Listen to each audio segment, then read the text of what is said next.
Hola, buenas tardes. Mi nombre es Elkin Marroquín, estudiante de Ingeniería Electrónica, cursando curso Física General, grupo número 61. En este momento me dispongo a presentar mi documento.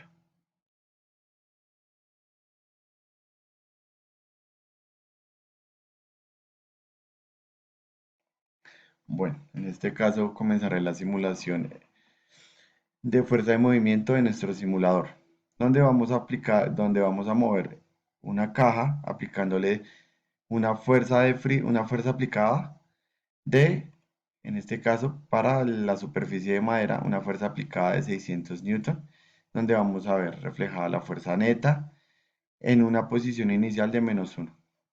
Bueno, entonces damos ya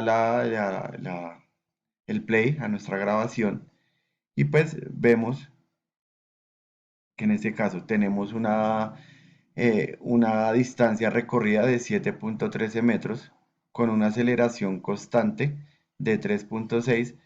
Estamos hablando para una superficie de madera. Bueno, con una fuerza neta de 306 newton. También tenemos una fuerza de fricción de -2, 294. ¿Listo? Hacemos este mismo ejercicio, pero ya para una superficie en hielo. Igualmente, contemplando una fuerza neta, una fuerza en una posición inicial de -1. ¿Listo? Entonces damos play a nuestra grabación y vemos que tenemos una distancia recorrida final de 7,94 con una fuerza neta dada de un resultante de 300 newton. Fuerza de fricción no tenemos y la fuerza aplicada fue de 300 newton. ¿Listo? Tenemos una velocidad de 7,31 metros sobre segundo al cuadrado con una aceleración constante de 3 metros sobre segundo. Igualmente, esta misma información la podemos ver la posición final de nuestra caja es de 7,13 metros con una velocidad de 7,01 metros sobre segundo y una aceleración constante de 3,6 metros sobre segundo al cuadrado. ¿Listo? Entonces ya con estos resultados va, eh, vamos a comenzar a darle solución a las preguntas propuestas. Entonces nuestra primera pregunta nos dice, ¿cuáles son los valores de la fuerza aplicada y la fuerza de fricción tanto para una superficie de madera como una superficie de hielo? Entonces para la superficie de madera tenemos una fuerza aplicada de 600 newton. Para la fuerza de fricción tenemos una fuerza resultante de -294. Esto es para el de fricción para la superficie de madera. Y para la superficie de hielo tenemos una fuerza aplicada de 300 newton y un valor de la fuerza de fricción de igual a cero. Entonces quiere decir que cuando hay una superficie de hielo, no hay una fuerza de fricción entre la superficie y nuestra caja. ¿Listo? Acá la segunda pregunta. ¿Cuál es el valor de la fuerza neta y cómo se obtiene este valor a partir de los valores de la fuerza aplicada y la fuerza de fricción? Para la superficie de madera tenemos que la fórmula de la fuerza neta es la fuerza aplicada menos la fuerza de fricción. Y pues acá tenemos los valores. En este caso fueron 600 newton menos 294. Esto nos da una fuerza neta de 306 newton. Y para la superficie de hielo tenemos la misma fórmula, pero tenemos el valor de la fuerza neta, que este es de 300, que se me fue un 6, y se obtiene mediante la misma fórmula anterior, que la fuerza neta es igual a la fuerza aplicada menos la fuerza de fricción, que esto nos daría 300 newton.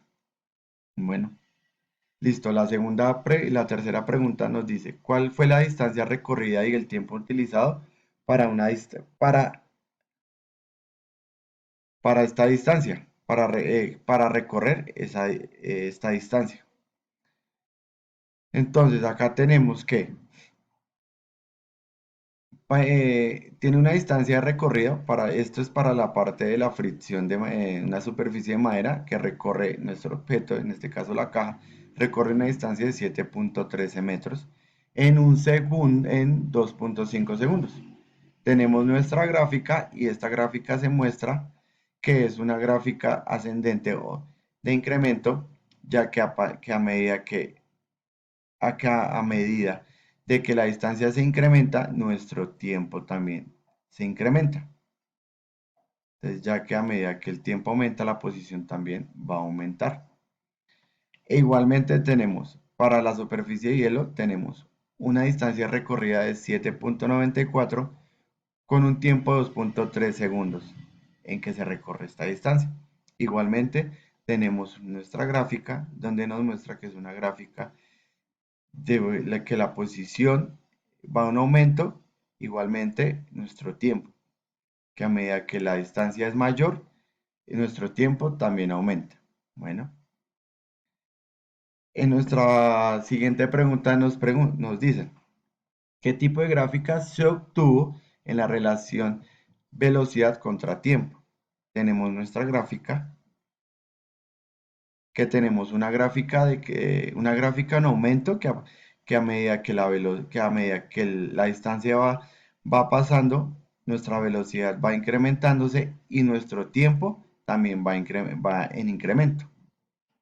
Tenemos nuestra segunda pregunta que nos dice, ¿qué tipo de movimiento representa la gráfica de velocidad contra el tiempo mostrada en el simulador? Entonces, el tipo de movimiento que muestra la gráfica es un movimiento rectilíneo uniforme acelerado. Bueno, esto es para los dos, tanto para hielo, para superficie de hielo como para la superficie de madera. Tenemos nuestra gráfica para la superficie de madera y nuestra gráfica para la superficie de hielo. Nuestra siguiente pregunta. Y en los dos se maneja el mismo tipo de movimiento. ¿Cuál es el comportamiento de la velocidad del objeto a medida que el tiempo cambia? Entonces el comportamiento del incremento es de incremento, ya que a medida que el objeto se mueve, la velocidad aumenta respecto al tiempo. Igualmente, nuestro tiempo también va a aumentar. Esto también es válido para la superficie de hielo. ¿Listo? Entonces, seguimos para nuestra última pregunta. ¿Cuál es el valor de la aceleración del objeto? Para la superficie de madera tiene una aceleración constante de 3.06 metros cuadrados sobre segundo. Segundo al cuadrado, qué pena. Y esta es la gráfica que se obtiene. Como se muestra, es una gráfica de una línea constante. Esto también es válido para la superficie de hielo, donde se muestra que es una aceleración constante de 3 metros sobre segundo al cuadrado. También me faltó el 2. Y esta es nuestra gráfica. ¿Listo? Entonces también nos preguntan, ¿qué tipo de movimiento representa la gráfica de la aceleración contra el tiempo? Entonces, el tipo de movimiento que representa nuestra gráfica es un movimiento rectilíneo acelerado, donde nos dice que va a haber siempre la aceleración va a ser constante. Y esto es válido tanto para la superficie de madera como para la superficie de hielo. ¿Listo? Acá ya tenemos pues nuestra pregunta para nuestros compañeros, las cuales será publicada en el foro. Muchas gracias y esta fue la exposición, la solución del ejercicio 1 de la unidad 2, fuerza de movimiento. Muchas gracias.